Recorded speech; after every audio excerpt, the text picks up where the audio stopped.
What's up, folks? The Sportsbook Killa UFC Atlanta. Don't miss it. We had a good week last week with UFC 316. Let me give you my report card. For my strong bets, I was 8-0. That was 100%. Y'all should have made a lot of money last fight card. A lot of money.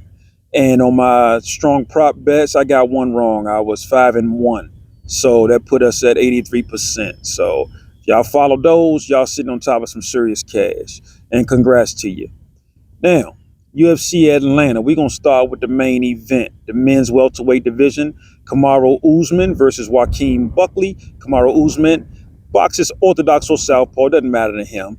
He has a good left jab. He's a pressure fighter. He has good wrestling, good takedowns, a good ground game, great cardio. Joaquin Buckley, he's on a 6-fight win streak. He's kind of on a tear now. He has good boxing. He shoots a strong double leg takedown, but he's never been past 3 rounds, and this is a 5-rounder.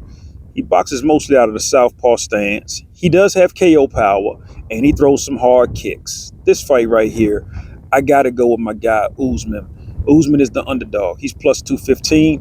I got to go with Usman here. Why? Because his last few fights, he fought nothing but top-notch opponents. And they've been close decisions, all of them. And he's the former welterweight champ, and he held the title and beat a lot of good fighters.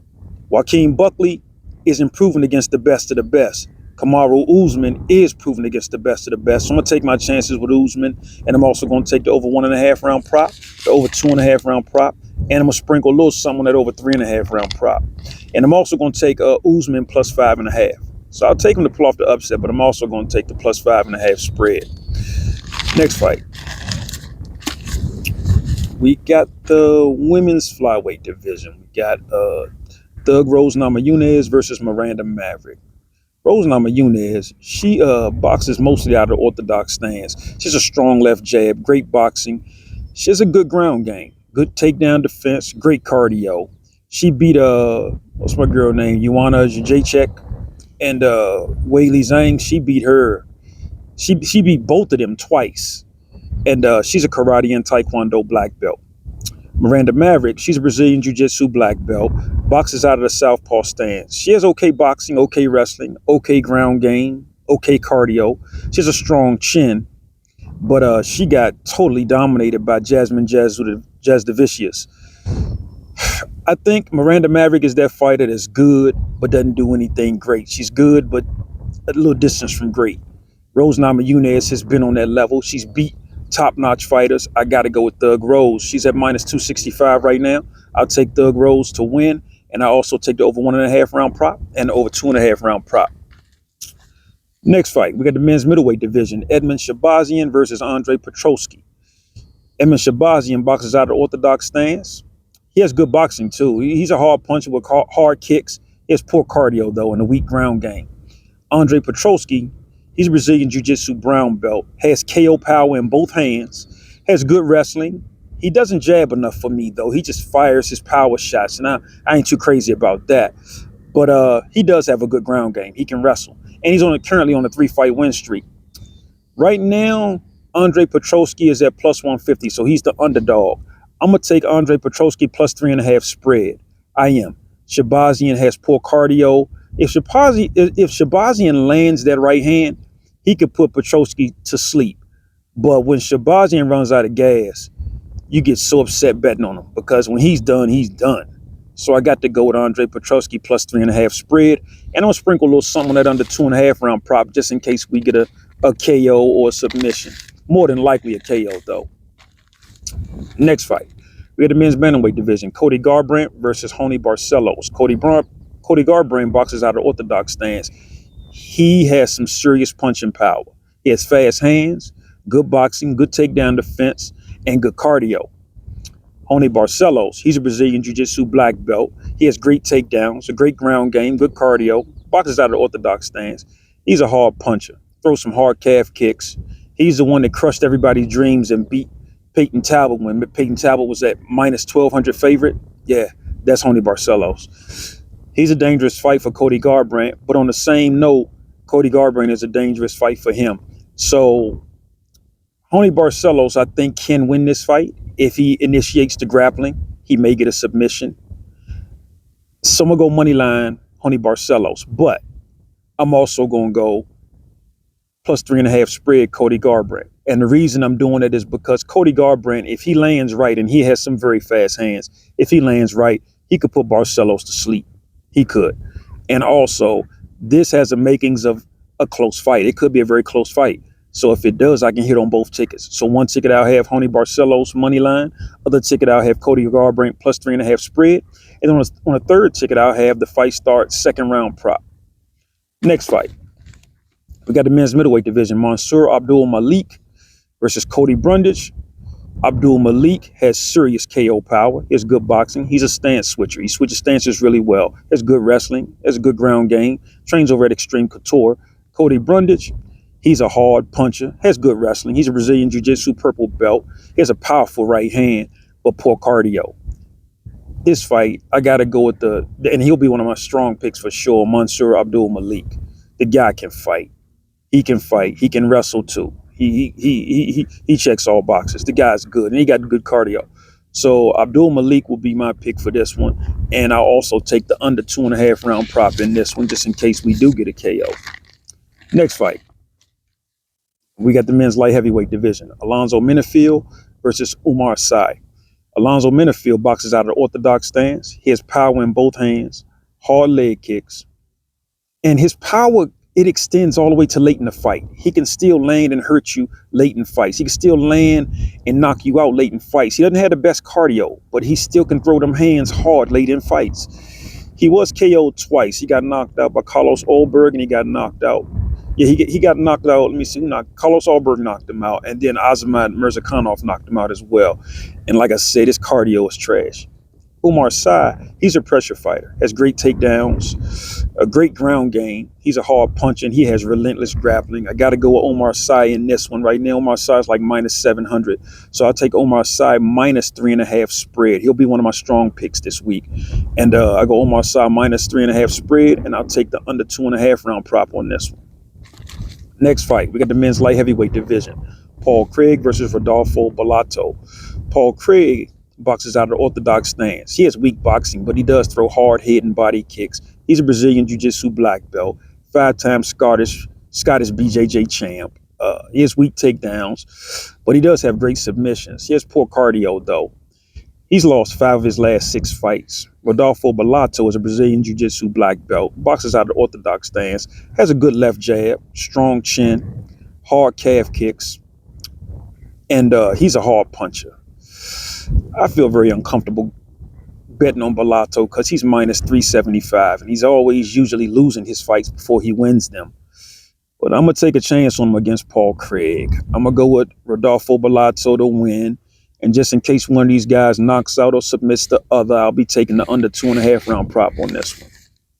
Next fight. We had the men's welterweight division. Michael Chiesa versus Court McGhee. Michael Chiesa boxes out of the southpaw stance. He's a Brazilian Jiu-Jitsu black belt, has good takedowns, a good ground game, and good cardio. Court McGhee is a Brazilian Jiu-Jitsu purple belt, boxes out of the orthodox stance, has great cardio, nice left jab, good ground game, and a strong chin. I'll be rocking with Michael Chiesa in this one because Court McGhee is 40 years old. He's good. He's tough. But I'm going to rock with Michael Chiesa and hope he can take Court McGhee down and get this submission. I will take the prop bet that the fight starts the second round, but Chiesa money line at -360 will be the pick for me. Next fight. We got the men's bantamweight division. Malcolm Wellmaker versus Kris Moutinho. I'm not betting on this fight. I don't like the fact this fight's happening, but they brought Kris Moutinho back.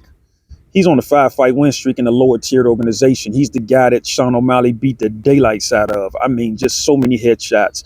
So I don't think he should be back in there against a fighter like Wellmaker. Wellmaker punches hard enough to stop a speeding locomotive. This guy can hit. He has serious knockout power. He's currently at -1450. That's how easy the odds makers expect this fight to be for Malcolm Wellmaker. And it looks like they just brought Moutinho back just so he could get knocked out. And I don't like that. So I won't be touching this fight. But if I was, I'd probably take Wellmaker by, if you want to take a chance, you can, and you think Moutinho may last a couple of minutes, you take the over 0.5 round prop. Then you go in and you take the under 1.5 round prop and an under 2.5 round prop, because Wellmaker, if he lands right, he can knock anybody out. And you probably might want to sprinkle a little something on the Malcolm Wellmaker KO prop. Next fight, we got the men's flyweight division. Cody Durden versus Jose Ochoa. Cody Durden boxes out of the orthodox stance. He's a pressure fighter, trains over at American Top Team, has okay boxing, good wrestling, has a hard right hand and a strong chin. Ochoa, he's a hard puncher. He has a good ground game. He's a versatile striker. He's a shoot-to-box guy. I'm going to take a chance on Cody Durden, the veteran, the UFC veteran Cody Durden. Right now, Cody Durden's plus 150. I'll take Cody Durden plus 3.5 spread. Yeah, plus 3.5 spread, and Cody Durden is what I'll do. Cody Durden's record is 17-7-1. Ochoa's record is 7-1 and 1 no contest. I'm going to take a chance on Cody Durden's experience in his wrestling and hope he can get me at least one round out of this 3-round fight. Hope it goes 3 rounds, and maybe he can get me that 1 round and I win. And I'm also going to take the over 1.5 round prop. Next fight, we got the men's bantamweight division. Ricky Simón versus Cameron Smotherman. Ricky Simón boxes out of the orthodox stance, has good takedowns, good wrestling. He's a hard puncher, has good cardio. He's a Brazilian Jiu-Jitsu black belt. Cameron Smotherman, he boxes out of the orthodox stance. He has good boxing. He's a hard puncher. He has weak takedown defense, though, and he has a weak ground game, but he does have decent cardio. I'll go with Ricky Simón. Right now, Ricky Simón's minus 175. I'll take my chances with him, and I also take the over 1.5 round prop and the over 2.5 round prop in this one. And the reason I'm taking Simón is because Smotherman's ground game is atrocious. It's horrible. And if Simón can get his wrestling going, it'll be an easy fight for him. So Ricky Simón will be the pick, money line, and the over 1.5 and over 2.5 round prop in that one. Next fight, we got the men's welterweight division. Phil Rowe versus Angelosa. Phil Rowe is a Brazilian Jiu-Jitsu brown belt, boxes out of the orthodox stance, has good boxing, good calf kicks, good takedown defense, and a hard straight right. Angelosa boxes mostly out of the orthodox stance. He'll switch southpaw briefly and then go right back to orthodox. He throws a good left jab, good takedowns, good boxing. He has a strong chin. He's a hard puncher, and he has pretty solid wrestling. I like his wrestling, as a matter of fact. This fight, I got to go with Angelosa because I think he can take down Phil Rowe and try and dominate on the ground. Neither one of these guys have great cardio, so they both get tired like around a round and a half point. But I'll take my chances on Angelosa's wrestling over Phil Rowe's boxing, because Phil Rowe, for him to be 6'3", the guy doesn't throw jabs, and I don't like to bet on tall guys that don't throw jabs. I'll also be taking over 1.5 round prop and over 2.5 round prop in this one. And Angelosa is a slight favorite, like minus 130. So I'll take Angelosa. If he can get it done, great. If not, oh well. But I'll definitely be taking those 2 overs. Next fight, we got the women's flyweight division. Jamey-Lyn versus Vanessa Demopoulos. Jamey-Lyn is a Brazilian Jiu-Jitsu brown belt, fights mostly out of the orthodox stance. She throws no jabs. She has okay takedowns, though. She's big for a flyweight. She's 5'7". She has okay ground game. Vanessa Demopoulos, she's a Brazilian Jiu-Jitsu brown belt as well. She boxes out of orthodox stance. She's a hard puncher. She has a strong chin, but very weak takedowns. This fight here, I wouldn't invest no serious money on this, but Jamey-Lyn is minus 600. Who on earth is going to give up 6-1 odds to bet on Jamey-Lyn? No way. Once again, another tall fighter who doesn't throw jabs. Don't like it. I'll take my chances. If I was going to bet, I would take my chances and take Vanessa Demopoulos plus 3.5 spread and hope the fight goes to a decision and she wins 1 round on each judge's scorecard. I would. I'll take my chances with Demopoulos plus 3.5 spread. And I'm also going to sprinkle a little something on the over 1.5 round prop. So that's pretty much it for the whole fight card, y'all. Good luck. If y'all still collecting that, adding your money up from last week's UFC 316, congrats to you. Enjoy that money. Take your time, write down your parlays before you get to the cage or before you get to the machine. And take your time putting them together. And good luck this Saturday.